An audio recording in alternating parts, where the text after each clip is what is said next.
Welcome back everyone. एक बार फिर से आप सभी का स्वागत है आपके अपने चैनल एपी टीचिंग क्लासेस पर। आज हम यहाँ पर डिस्कस करेंगे साइकोलॉजी यानी मनोविज्ञान, जो सीडीपी का जो सीडीपी आपसे पूछा जाता है उससे संबंधित थ्योरी को, इसका नाम है यहाँ पर प्रयास एवं त्रुटि, आप देख पा रहे हैं। तो सीखने के अधिगम के जितने भी सिद्धांत है, एक तरह से जो शुरुआत की थी अधिगम के सिद्धांतों की, तो ये की थी किसने? थॉर्नडाइक ने। और इन्हें ही एजुकेशन साइकोलॉजी के पितामह भी कहा जाता है। तो इनकी थ्योरी काफी इंपॉर्टेंट है।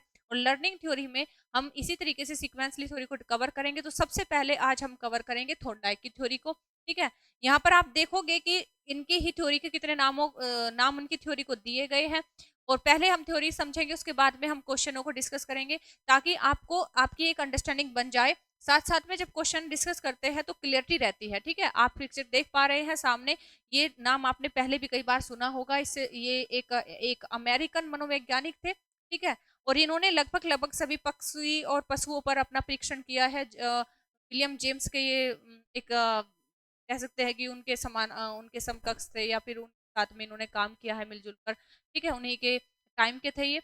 तो इन्होंने लगभग लगभग सभी पशु पक्षियों पर प्रयोग किया है। वो कुत्ता हो, वो कहेंगे कि वो कबूतर, चूहा, बिल्ली। ठीक है, जो फेमस इनका प्रयोग हुआ वो बिल्ली पर प्रयोग हुआ, तो उसी को हम यहाँ पर डिस्कस करेंगे। और यहाँ पर देखेंगे इनका जो नाम है फेमस, जिससे डायरेक्ट क्वेश्चन आ जाते हैं अगर आप टीचिंग एग्जाम की किसी भी तैयारी कर रहे हैं, तो ये काफी इंपॉर्टेंट थ्योरी है।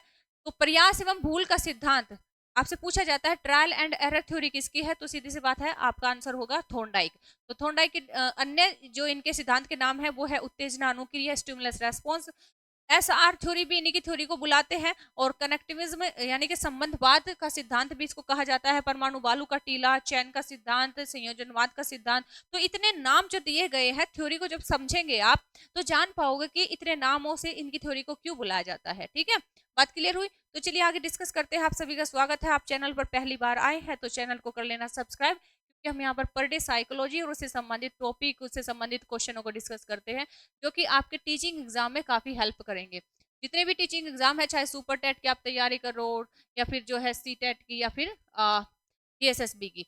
तो देखो, प्रयास एवं भूल का सिद्धांत यानी कि ट्रायल एंड एरर थ्योरी जो दी है किसने? थॉर्नडाइक ने। तो सबसे पहले थॉर्नडाइक के विषय में जानेंगे कुछ चार बातें जो बहुत बेहद इंपॉर्टेंट है, जो पूछ ली जाती है। थॉर्नडाइक मुख्यतः अमेरिकी मनोवैज्ञानिक थे, ये क्वेश्चन देखा जा चुका है, आया हुआ है। ठीक है, और साथ ही साथ ये पशु चिकित्सक भी थे, साथ ही साथ पशु चिकित्सक थे, इसी वजह से इन्होंने किसी पशु को छोड़ा नहीं है, प्रयोग किए बिना नहीं माने हैं। और बस चिंपैंजी पर इन्होंने प्रयोग नहीं किया, कह सकते हैं। ठीक है, अपने पीएचडी, जब ये पीएचडी कर रहे थे तो उस अध्ययन के दौरान इन्होंने जो शोध का विषय इन्होंने लिया, उसका जो शीर्षक था वो था एनिमल इंटेलिजेंस। एनिमल इंटेलिजेंस, ठीक है, एक इन्होंने पुस्तक लिखी, एनिमल इंटेलिजेंस, और जिसमें इन्होंने इस सिद्धांत का विचार दिया, प्रयास एवं त्रुटि का विचार दिया। लास्ट में जब 1913 में इन्होंने अपनी पुस्तक प्रकाशित की, कौन सी? मनोविज्ञान की एक पुस्तक थी, एजुकेशनल साइकोलॉजी। कौन सी? एजुकेशनल साइकोलॉजी, जिसमें कि इन्होंने अपने सिद्धांत का जिक्र किया या फिर उसको प्रतिपादित किया। ठीक है, बात क्लियर हुई यहाँ तक? ठीक, आप इसका स्क्रीनशॉट ले सकते हैं, या फिर टेलीग्राम पर आप जुड़ गए हैं तो वहां पर इसकी पीडीएफ भी आपको मिल जाएगी। तो यहाँ तक आई होप आपको क्लियर हुआ होगा। इतने नाम हमने देखे हैं, तो उन नामों को भी देखेंगे, क्यों इनकी थ्योरी को इतने नाम दिए गए हैं। तो विशिष्टता आपने ये समझ ली है। आगे मूव करेंगे, समझेंगे कि इन्होंने जो प्रयोग किया था किस पर किया था? बिल्ली पर किया था। डायरेक्ट क्वेश्चन पूछा जाता है कि बिल्ली किसका प्रयोग विषय था? तो आपका आंसर होगा थॉर्नडाइक का था। ठीक है, फिर थॉर्नडाइक के बारे में यहाँ पर ये देखो कि उनका मानना क्या था। कि थॉर्नडाइक का मानना है कि प्रति एक अनुक्रिया के पीछे किसी ना किसी उद्दीपन का हाथ होता है। अगर मैं यहाँ पर आपको खड़े होकर पढ़ा रही हूँ ना, मैं कोई अनुक्रिया कर रही हूँ, आप जो है पढ़ने आए हैं चैनल पर, तो अनुक्रिया आप कर रहे हैं, तो किसी ना किसी स्टिमुलस, उसके पीछे कोई ना कोई स्टिमुलस है, यानी उद्दीपक है। आपको जॉब चाहिए, तो सीधी सी बात है, वो कहीं ना कहीं आपके माइंड में है कि मुझे जॉब चाहिए, इसीलिए तो पढ़ने आई हो। मैं यहाँ पर आपको पढ़ा रही हूँ, तो मुझे भी किसी ना किसी स्टिमुलस का सहारा मिल रहा है, कि मुझे क्योंकि शौक है बच्चों को पढ़ाने का, मेरा इंटरेस्ट है साइकोलॉजी पढ़ाने में, तो मैं किसी भी हालात में, चाहे ऑफलाइन ऑनलाइन, किसी भी तरीके से पढ़ाने में इंटरेस्टेड हूँ, तो मैं पढ़ाऊंगी। क्यों? क्योंकि मुझे एक स्टिमुलस मिलता है। जब बच्चे सामने से बोलते हैं कि आप क्लास स्टार्ट करो, पढ़ाओ, या फिर ये टॉपिक कब आप पढ़ाओगे, आप ये वाली क्लास चलाओ, आप मैराथन चलाओ, या फिर जो है नोट्स हमें प्रोवाइड हो सकते हैं कि साइकोलॉजी के, क्योंकि आपका पढ़ाया समझ में आता है, या फिर बहुत जितने भी टीचर है सब मेहनत करते हैं, वो एक मैं सम्मान करती हूँ सबका, कि कोई भी टीचर अगर कहीं खड़े होकर बढ़ाने का इंटरेस्ट रखता है तो वो मेहनत के साथ में ही आया है, हर किसी को सलाम करना चाहिए। ठीक है, तो थॉर्नडाइक का सोचना था कि अगर हम किसी की उत्तेजना बढ़ा दें, अगर हम किसी की उत्तेजना बढ़ा दें, यानी कि मैं आपकी उत्तेजना बढ़ा दूं आपके टारगेट को अचीव करने में, ठीक है, अगर हम किसी की उत्तेजना बढ़ा दें तो वह उसके प्रति अनुक्रिया यानी कि रेस्पॉन्स करेगा। जब मैं बोलूं कि यहाँ पर हम per day previous year question paper को डिस्कस करेंगे, आपको बस ये है कि वॉच करना है ताकि आपकी समझ बन जाए, आपका जो अंडरस्टैंडिंग लेवल है वो बढ़ जाए और एक कॉन्फिडेंस बढ़े ताकि आप एग्जाम में अच्छे मार्क्स ले पाओ। ठीक है, वहां पर जो है आप मतलब एम्बेरस ना हो या फिर हेजिटेट ना हो या फिर कह सकते हैं जिसे मतलब निराश ना हो कि मुझे ये क्वेश्चन नहीं आ रहा है। तो उससे क्या होता है कि मैं आपको स्टिमुलेट कर दूं, आपकी उत्तेजना बढ़ा दूं, तो सीधी सी बात है आप पढ़ोगे, क्या करोगे, आप रेस्पॉन्स करोगे, आप पढ़ोगे, पर डे क्लास रोज करोगे, है ना। जब वह बार बार आप उस चीज को पढ़ोगे, आप दोहराओगे, तो होगा क्या कि कुछ ना कुछ आप जरूर सीख जाओगे, आप कुछ ना कुछ जरूर सीख जाओगे, कुछ ना कुछ तो हाथ पल्ले लगेगा ही। क्यों, भले ही जब कहते हैं कि भले ही आप जो है पढ़कर रिजल्ट लेना ही जरूरी नहीं होता है, या फिर कह सकते हैं कि एक नौकरी पाना ही पढ़ना, नौकरी पाना पढ़ने का उद्देश्य नहीं होता है। अगर आप पढ़ रहे हैं तो कुछ ना कुछ सीख रहे हैं, तो वो सीखा हुआ आपको आपके भविष्य में मदद करेगा और आपको काम आएगा। ठीक है, कुछ ना कुछ तो सीखोगे ही। तो यहाँ पर जो उद्दीपन इन्होंने दिया है, जो प्रयोग किया था उद्दीपन के रूप में, तो वो किया था मछली का टुकड़ा। ठीक है, मछली का टुकड़ा या फिर मछली को प्रयोग किया था। और जो रेस्पॉन्स रेस्पॉन्स यहाँ पर देखा गया, वो ये देखा गया कि बिल्ली जो होती है, बिल्ली के द्वारा टुकड़ा प्राप्त करने के लिए वो क्या करती है, प्रयास करती है। क्या करती है, प्रयास करती है। और प्रयास करने के दौरान ही वो त्रुटि करती है, इस वजह से इस सिद्धांत को प्रयास एवं त्रुटि का सिद्धांत कहा जाता है। ठीक है, ये बात क्लियर हुई, आपको स्टिमुलस समझ में आ गया, आपको रेस्पॉन्स समझ में आ गया है। ठीक है, अगर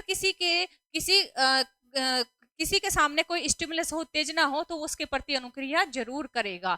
अगर मैं आपसे ये बोल दूं कि आपको जॉब तो करनी है लेकिन आपको सैलरी नहीं मिलेगी, आपको जॉब तो करनी है, आपको मैं स्टिमुलेट तो कर दूं, लेकिन आपको ये बोल दूं कि आपको जो है पैसा नहीं मिलेगा, तो आपको मैं स्टिमुलेट नहीं कर पाऊंगी, और नहीं कर पाऊंगी तो सीधी सी बात है आप उसके लिए रेस्पॉन्स भी नहीं करेंगे, अनुक्रिया भी नहीं करेंगे। क्यों, क्योंकि आपको वहां पर कोई स्टिमुलस यानी कि एक उद्दीपक नजर नहीं आ रहा है, आप निराश हो जाओगे, है ना, क्लियर बात।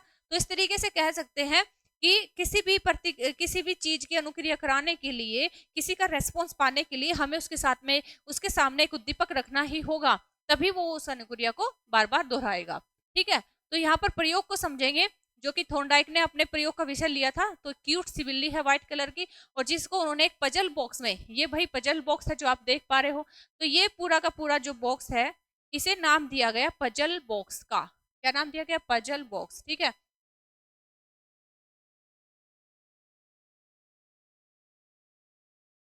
ये है आपका पजल बॉक्स, जिसमें कि एक भूखी बिल्ली को क्या कर दिया गया, बंद कर दिया। ठीक है, एक भूखी बिल्ली को थॉर्नडाइक ने क्या क्या बंद किया उस पर प्रयोग करने के लिए, तो यहाँ पर बिल्ली को बंद कर दिया और एक लीवर लगा दिया, जिसका संबंध सीधे तौर पर अंदर लगे एक खटके पर से है, जिस पर पैर पड़ के बिल्ली अगर उस पर पैर रख देती है तो दरवाजा खुलना है। ठीक है, तो यहाँ पर स्टिमुलस रखा गया, आप देख पा रहे हो, इसको एक पिंजरे में बंद कर दिया, भूखी बिल्ली क्या है कि भूखी है, उसके सामने यहाँ पर मछली रख दी गई है। ठीक, वो क्या करती है कि हाथ पैर मारती है, हाथ पैर मारती है, प्रयास करती है, प्रयास करती है, प्रयास करते करते होता क्या है कि संयोजन से क्या होता है कि उसका पैर लीवर पर पड़ जाता है, उसका पैर फॉर एग्जाम्पल यहाँ पर लीवर पर पड़ गया। ठीक है, और ये यहाँ से पिंजरा खुल गया, और पिंजरा खुला तो ये जो लीवर है वो संयोजन से कह सकते हैं कि उसका पैर इस लीवर पर पड़ गया, तो संयोजन से अचानक से एक दिन ये हुआ कि पिंजरा खुल गया, और पिंजरा खुलने के बाद में उसने मछली को खा लिया। ठीक है, यहाँ पर जो पैर पड़ा तो वो बाहर आ जाती है और मछली को खा लेती है। ठीक, तो ये तो थी सिर्फ इतनी सी स्टोरी। अब ये समझो कि सबसे पहले तो ये पूछा जाता है उसके बॉक्स का नाम क्या था, तो पजल बॉक्स था, किस पर प्रयोग किया, तो बिल्ली पर किया। अच्छा ठीक है, अब ये बताओ कि क्या स्टिमुलस में और रेस्पॉन्स में कोई संबंध है, रेस्पॉन्स में यानी कि अनुक्रिया में, और जो यहाँ पर ये जो एक तरह से बिल्ली है, ठीक है, इसे हम एक वही बोलेंगे क्योंकि रेस्पॉन्स कर रही है, प्रयास कर रही है। तो रेस्पॉन्स में यानी कि बिल्ली ने जो रेस्पॉन्स किया किसके लिए किया, उसके सामने जो उद्दीपक था, उद्दीपक यानी मछली का टुकड़ा, ये जो मछली है, ये जो मछली है, इसे हम कहेंगे, क्या कहेंगे, उद्दीपक कहेंगे। क्या कहेंगे, उद्दीपक। मछली यहाँ पर उद्दीपक के रूप में है, किसके रूप में है, उद्दीपक, स्टिमुलस के रूप में है। ये हुआ उद्दीपक, ठीक है। और यहाँ पर जो रेस्पॉन्स है, प्रयास है, प्रयास, प्रयास या फिर जो अनुक्रिया कर रही है वो कर रही है कौन? बिल्ली। जो अनुक्रिया कर रही है, रेस्पॉन्स, ठीक है, तो वो क्या कर कौन कर रही है? बिल्ली कर रही है। ठीक, तो इस तरीके से हमने देखा इन दोनों में संबंध है। अगर ये भूखी है तो इसे खाना चाहिए, जब पेट में भूख लगती है तो ये क्या करती है? प्रयास करती है, बाहर निकलने के हाथ पैर मारती है। तो संयोजन से क्या होता है? एक बार लीवर दब जाता है और पिंजरा खुल जाता है, तो पिंजरा खोल के जो है खाना प्राप्त कर लेती है, खा लेती है। तो इनका आपस में संबंध है, इसलिए संबंधवाद का सिद्धांत। यहाँ पर संयोजन से जो है वो लीवर खुल जाता है, पिंजरा खुल जाता है, तो ये बाहर निकल आती है, इसलिए संयोजनवाद का सिद्धांत। ठीक है, तो स्टिमुलस एंड रेस्पॉन्स थ्योरी इसलिए क्योंकि ये मछली का जो टुकड़ा है उसे हम उद्दीपक कहेंगे, स्टिमुलस कहेंगे।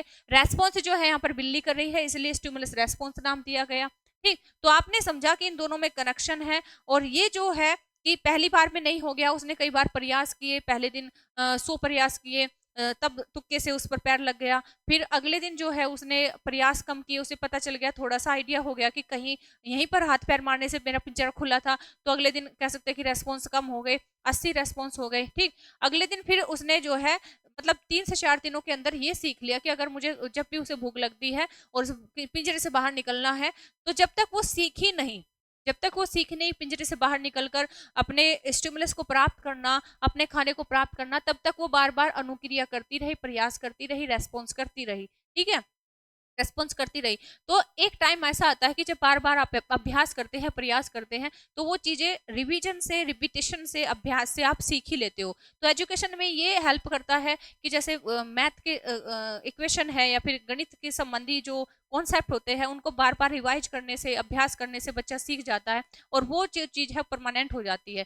तो जब तक पूरी तरह बच्चा सीख ना जाए, उसे बार बार आप उसके सामने स्टिमुलस रखो ताकि वो बार बार रेस्पॉन्स करे। तो ये एजुकेशनल इसका इंपॉर्टेंस भी है। ठीक है, तो ये आप कहानी समझ गए होंगे। ये कहानी आपसे नहीं पूछी जाती है, बस इसके ये पूछ लिया जाता है कि उद्दीपक क्या है, अनुक्रिया यहाँ पर कौन कर रहा है, यानी कि रेस्पॉन्स का जो काम कर रहा है वो कौन करेगा, प्रयास बार बार कौन करेगी? बिल्ली करेगी। ठीक है, इस तरीके से उसने खाना प्राप्त करना अपना करना सीख लिया है। और आगे अब जब भी उसे भूख लगती है तो वो आसानी से लीवर दबा देती है, पिंजरा खुल जाता है, वो बाहर निकलकर मछली या फिर जो कुछ भी थोर्नडाइक रखते हैं तो उसको प्राप्त कर लेती है। ठीक है, अब बिल्ली की भूख शांत हो जाती है, अब उसे दोबारा से इतने प्रयास करने की जरूरत नहीं है क्योंकि उसने सीख लिया है। उसने जो थोर्नडाइक उसको सिखाना चाहते थे उसने सीख लिया है। ठीक, अब वो बार बार प्रयास की आवश्यकता नहीं बची है। तो प्रयास एवं भूल जो सिद्धांत है, इसकी विशेषताएं क्या है? एक तो ये कि अनेक प्रकार की प्रतिक्रियाएं, अनेक प्रकार की जो प्रतिक्रियाएं हैं जो पहले गलत होती है और बार बार प्रयास करने से, बार बार अभ्यास करने से वो सही हो जाती है। ये अधिगम का एक हिस्सा होता है, गलती होना। गलती होना अधिगम का एक हिस्सा है, ये आप भी जानते हैं, ये क्वेश्चन पूछा भी जाता है। ठीक है, और अगर बच्चा कुछ सीख रहा है और वो त्रुटि ही ना करे, गलती ही ना करे, तो आप ये कहोगे कि बच्चा सीख कहाँ रहा है? बच्चा जब तक सीखेगा नहीं तब तक गलती नहीं करेगा, और सीखेगा तो गलती करेगा। तो आपसे भी हुई होगी, आपने अगर कुछ भी नया सीखा है तो गलती से ही सीखा है। तो आप प्रयास करते हो, त्रुटि करते हो, ठीक है, तभी कुछ सीख पाते हो नया। तो ये इसकी विशेषता है। ठीक, दूसरा यहाँ पर कि भूल या गलती को समाप्त न करके, भूल एकदम से खत्म नहीं हो जाती, गलती एकदम से खत्म नहीं हो जाती है। यानी कि अगर कहे कि उसको बार बार प्रयास करना पड़ा, ऐसा नहीं कि उसने अगर उसने उसका प्रयास सफल नहीं हो पाया तो वो बैठ गई, शांति से नहीं बैठी, कि उसके सामने एक उद्दीपक था। तो गलती या भूल को समाप्त न करके धीरे धीरे क्या करता है? कम करता है। एकदम से थोड़ी ना उसको पता चल गया कि कहाँ मेरी गलती है, वो कैसे ठीक होगी, नहीं, धीरे धीरे जब उसने किया, अभ्यास किया, प्रयास किया, तब उसको पता चला। ठीक है, और तीसरा इसमें विशेषता है कि लक्ष्य प्राप्ति प्रतिक्रियाएं एवं सहायक प्रतिक्रियाओं में कर्मिक संयोजन स्थापित होता है। देखिए उसका जो लक्ष्य था वो खाना प्राप्त करना था, और सहायक प्रक्रियाएं क्या थी? उसको हाथ पैर मारने से, तुक्के से वो जो पिंजरा खुल गया था। तो इस तरीके से हमारा टारगेट क्या है और उस टारगेट को अचीव करने में कौन सी प्रतिक्रियाएं, कौन सी एक्टिविटी सहायता करेंगी, तो वो इन दोनों के संयोजन से चीजें सीखी जाती है। ठीक है, उत्तेजक की उपस्थिति में जो सीखने की प्रक्रिया को रुचिकर बनाए रखती है। उत्तेजक जो होता है, यानी जो उद्दीपक रखा गया उसके सामने, तो उद्दीपक यानी कि स्टिमुलस होगा, तो होगा क्या कि जो सीखने की प्रक्रिया है वो रुचिकर बनी रहेगी। आपको बोल दो कि आपके सामने अगर आप टीचिंग जॉब में जाएंगे तो 75 या फिर 80,000 आपको जो है सैलरी आपको मिलेगी। ठीक है, तो आपके सामने एक उत्तेजक है ना, तो उत्तेजक है कि आपके सीखने की प्रक्रिया, आपका इंटरेस्ट बना रहेगा। आपको ये बोल दिया जाए आज की पेंसिल तो खत्म कर ही दी गई है, सरकार जो है सैलरी भी आधे करने जा रही है, तो आपकी रुचि कम हो जाएगी और आपकी प्रक्रिया भी घट जाएंगी, है ना। तो इस तरीके से जो प्रयास एवं भूल के सिद्धांत की विशेषताएं हैं, हमने उसको समझ लिया है। आगे मूव करेंगे, समझेंगे यहाँ पर कि थोर्नडाइक की आलोचना क्या की गई। आपने समझ लिया है, थ्योरी को समझ लिया है, और थोर्नडाइक के बारे में भी हमने यहाँ पर समझा है, ठीक। और इसकी जो विशेषता है एजुकेशन में से संबंधित, किस प्रकार से वो उपयोगी होता है, वो भी समझ लिया। अब समझेंगे कि इनके सिद्धांत की आलोचना क्या की गई। आलोचना में ये कहा गया कि जब भी आप मतलब अगर बच्चे को इस तरीके से हम सिखाएंगे, तो होगा क्या कि बार बार प्रयास करने के कारण यह सिद्धांत काफी समय लेता है, ये आलोचना की गई। भाई अगर बच्चे को बार बार रिवीजन कराएंगे, बार बार एक्सरसाइज कराएंगे, बार बार किसी चीज को सिखाने की उसमें लगे रहेंगे जब तक वो सीख ना जाए, तो उसमें टाइम टेकिंग तो वो होता है, बिल्कुल होता है ना। तो ये इस बेस पर इसकी आलोचना की गई। दूसरा, इसमें सीखने को यांत्रिक प्रक्रिया बना दिया गया कि बच्चा सिर्फ अभ्यास से ही सीख सकता है, बच्चा जो है बार बार प्रयास करके, एक्सरसाइज करके, रिवीजन करके ही सीख सकता है, जबकि उसके विवेक का जो चिंतन होता है, उसका जो विवेक होता है, उसको उसने अवहेलना की है, जीरो कर दिया गया है। भाई अगर बच्चा, जैसे कि गेस्टाल्टवादी भी कहते हैं, सूझ का सिद्धांत उन्होंने दिया है, उनका कहना यह था कि अभ्यास करने की जरूरत नहीं होती है, बस बैठो और दिमाग लगाओ, सोचो कि ये काम कैसे हो सकता है, पूरा व्यू अपने माइंड में उसका ले आओ, सब तरह की सिचुएशन को, ठीक है। सिर्फ एक पक्ष पर मत सोचो। ये क्या कहते हैं कि आंशिक तरीके से शुरुआत करनी चाहिए, टुकड़ों में शुरुआत करनी चाहिए, और एक बड़े जो है मतलब जो कह सकते हैं कि बृहद स्तर पर चीजें बाद में सिखानी चाहिए, ठीक है।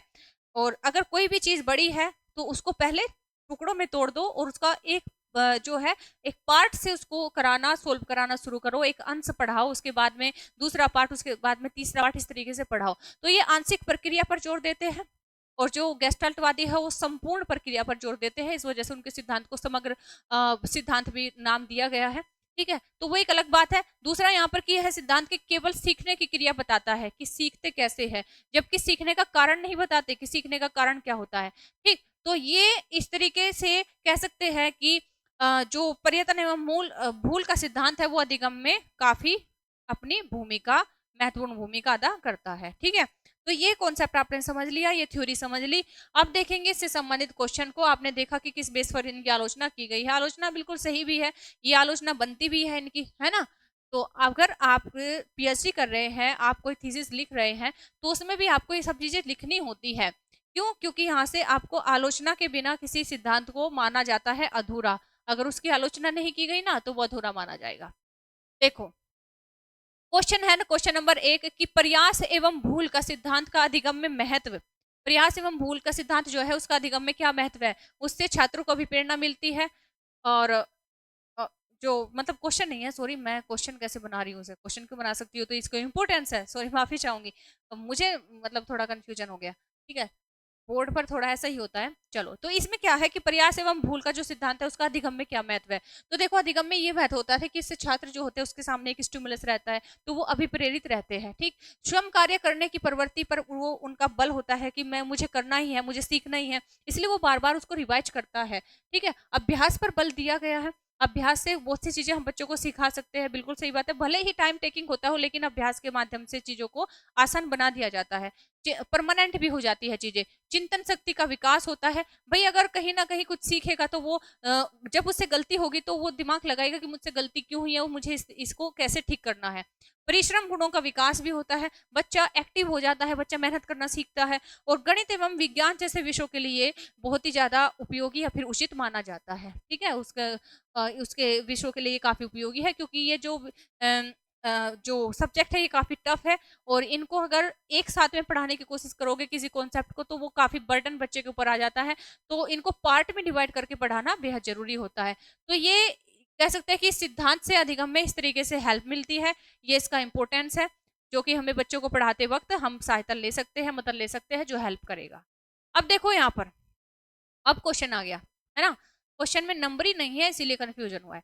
देखो, गणित का एक अध्यापक कक्षा में कुछ प्रश्न कराता है, गणित का एक अध्यापक है, कक्षा में कुछ प्रश्न करा रहा है, तथा इसके बाद छात्र को पुस्तक में दी गई समस्याओं को हल करने के लिए कहता है। वो एक्सरसाइज करने के लिए बोल रहे हैं कि मैंने आपको जो पढ़ा दिया है अब आपको उसकी एक्सरसाइज करनी है। तो इस स्थिति में छात्र जिस नियम का पालन कर रहे हैं वह है निकटता का नियम, तत्परता का नियम, पुनर्बलन का नियम या फिर अभ्यास का नियम। देखिए सबसे पहले जो सीखने के नियम थे वो थॉर्नडाइक ने ही दिए हैं। तो अगर हम बात करें किसकी, प्राइमरी की, ठीक है, जो प्राथमिक रूल दिए गए हैं वो 3 हैं। अगर सेकेंडरी की बात करें तो उनसे भी संबंधित यहाँ पर क्वेश्चन काफी पूछे जाते हैं। तो वो तो वीडियो जो है उसमें आपको प्लेलिस्ट में मिल जाएगी, तो आप जरूर से वॉच करें समझने के लिए। ठीक, तो यहाँ पर एक जो गणित का अध्यापक है वो बच्चे को एक कॉन्सेप्ट क्लियर कराता है, उसके बाद में उसको एक्सरसाइज करने के लिए कहता है। तो यहाँ इस स्थिति में छात्र जिस नियम का पालन कर रहा है तो वो क्या है, निकटता का नियम है, तत्परता का नियम है, पुनर्बलन का नियम है या फिर अभ्यास का नियम है। तो वो अभ्यास का नियम है। कौन सा नियम है, अभ्यास का नियम है। तो ये अगर आपको हर एक क्वेश्चन क्लियर करना है तो मैं कहूंगी कि आप जरूर वीडियो वॉच करें ताकि आपको सब जो डाउट्स आपके क्लियर हो जाए। क्वेश्चन नंबर 2 है, आपसे पूछ रहा है थॉर्नडाइक की थ्योरी से ही है कि ई.एल. थॉर्नडाइक ने किस प्रकार के अधिगम का प्रस्ताव रखा है, किस प्रकार के अधिगम, ठीक है, क्रिया प्रसूत अनुबंधन या फिर प्रतिनिधिक अनुबंधन या फिर शास्त्रीय अनुबंधन या फिर प्रभाव अनुबंधन। ठीक है, तो अभी आपने समझा कि अगर सामने हमारे कोई स्टिमुलस है, कोई उद्दीपक है, तो उसका प्रभाव हम पर होता है, तभी हम बार बार रेस्पॉन्स करते हैं, अनुक्रिया करते हैं। ठीक, और तभी चीजों को सीखते हैं। तो प्रभाव अनुबंधन यानी इफेक्ट कंडीशनिंग, इसका इनसे संबंध है। ठीक है, ये इन्होंने प्रस्ताव रखा था। बात क्लियर हुई। क्वेश्चन नंबर है नेक्स्ट, क्वेश्चन नंबर 3 यहाँ पर देखेंगे, समझेंगे। आपसे पूछ रहा है कि जब अध्यापक एक छात्र को सफलता का एहसास जब अध्यापक को एक छात्र की सफलता का एहसास कराता है,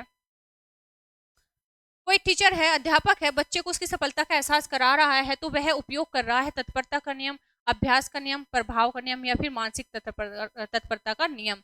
तो अगर वो उसकी सफलता की, तुम सफल हो जाओगे, तुम सफल होने ही वाले हो, थोड़ा और प्रयास करो, क्या करो, थोड़ा और प्रयास करो, तो इससे क्या होता है कि वो जो उपयोग कर रहा है तो वो कौन सा, यहाँ पर उसे अभ्यास कराने के लिए बोल रहा है कि आप थोड़ा सा और अभ्यास करो, आप सफल हो जाओगे, आपको सफलता मिल जाएगी। ठीक है, क्लियर हुई बात। नेक्स्ट यहाँ पर क्वेश्चन है, क्वेश्चन नंबर 4 पूछ रहा है आपसे कि वर्तमान में व्यवहार सुधार में प्रयोग होने वाली तकनीक, जो वर्तमान में अगर हम प्रेजेंट की बात करें तो व्यवहार सुधारने के लिए कुछ टेक्निक्स अपनाई जाती है, तो जिसमें सही अनुक्रिया के लिए चिन्ह टोकन द्वारा पुरस्कृत किया जाता है, जिसे जो दर्शाता है। कहने का मतलब ये है कि अगर आप किसी बच्चे को व्यवहार सिखाना चाह रहे हैं, उसके व्यवहार में सुधार करने जा रहे हैं, तो कोई ना कोई टेक्निक आप यूज करते हैं। ठीक है, तो उसकी अनुक्रिया के लिए सही, ताकि वो सही रेस्पॉन्स करे, तो उसके लिए चिन्ह यानी टोकन द्वारा पुरस्कृत किया जाता है। तो ये जो दर्शा रहा है वो किसको दर्शा रहा है, तो हर्बर्ट के 5 चरण सिद्धांत को या फिर लोक के टेबुलर आशा को या फिर थॉर्नडाइक के प्रभाव का नियम या फिर थॉर्नडाइक का अभ्यास का नियम। तो अगर उसके सामने कुछ ऐसा रखा गया है, कोई भी ट्रॉफी, कोई भी प्राइज रखा गया, इनाम रखा गया है, क्यों, क्योंकि वो स्टिमुलस का काम करेगा, स्टिमुलस का काम करेगा तो उसके ऊपर प्रभाव आएगा, और प्रभाव आएगा तो वो बार बार उस रेस्पॉन्स को दोहराएगा। तो इस वजह से हम कहेंगे कि थॉर्नडाइक के प्रभाव का नियम।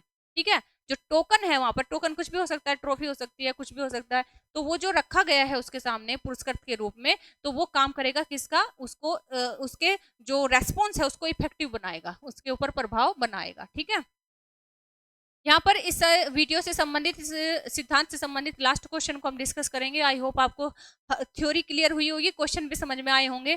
तो क्वेश्चन क्या है कि थॉर्नडाइक के उद्दीपक अनुक्रिया सिद्धांत यानी कि एसआर थ्योरी, जो इनका नाम दिया गया है इनकी थ्योरी को, एसआर थ्योरी में सीखने की प्रक्रिया क्या महत्वपूर्ण नहीं है। जब हम इस थ्योरी को पढ़ते हैं तो उसमें अगर हम कहें कि सीखने में कौन सी वह प्रक्रिया है जो महत्वपूर्ण नहीं है, तो वो कौन सी है, तो क्रिया प्रसूत व्यवहार, अंतर्नोद या फिर अभिप्रेरक या फिर उद्दीपक। ठीक है, अगर हम बात करें जो थॉर्नडाइक अपनी थ्योरी में बात करते हैं, तो वो अंतर्नोद की भी बात करते हैं, यानी कि कोई ना कोई एक जो अंतर्नोद कह सकते हैं कि बीच में संबंध होता है, कनेक्शन होता है। ठीक है, अभिप्रेरक, अभिप्रेरक यानी कि एक मोटिवेशन के लिए हमें कुछ ना कुछ उसके सामने क्या रखना होगा, उद्दीपक रखना होगा। ठीक है, तो ये 3 टर्म जो है अपनी थ्योरी में इन्होंने प्रभावी बताए हैं। बाकी बात करें क्रिया प्रसूत की, तो ये टर्म संबंधित है स्किनर की थ्योरी से, ये इसकी बात नहीं करते हैं। ठीक, तो सीखने की प्रक्रिया में हम इन तीनों चीजों को, यानी कि अंतर्नोद कहेंगे कि मोटिवेशन बच्चे को मोटिवेट करके उसमें सिखाने में हेल्प कर सकते हैं। अभिप्रेरक के रूप में हम उद्दीपक का इस्तेमाल करते हैं। ठीक, तो इस तरीके से हमने हर एक क्वेश्चन को समझा, थ्योरी को समझा। तो उम्मीद करती हूँ कि आपको थ्योरी क्लियर हुई होगी। ठीक है, थैंक्स फॉर वॉचिंग। मिलते हैं नेक्स्ट क्लास में और डिस्कस करेंगे अधिगम की अगली थ्योरी को समझेंगे। तो मैं उम्मीद करती हूँ कि थोर्नडाइक को आपने इसकी जो थ्योरी बिल्ली पर इन्होंने प्रयोग किया था अच्छे से समझा होगा, किस तरीके से क्वेश्चन बनते हैं। तो वो डायरेक्ट क्वेश्चन बनते हैं और ज्यादा क्वेश्चन इनके नियम से आते हैं, जिन्होंने जो इन्होंने सीखने के यानी कि अधिगम के नियम दिए हैं। तो वो आपको वीडियो मिल जाएगी इसमें प्लेलिस्ट में। ठीक है, तो चैनल पर जाकर जरूर वॉच करें। मिलते हैं नेक्स्ट क्लास में, तब तक के लिए take care, bye bye, thank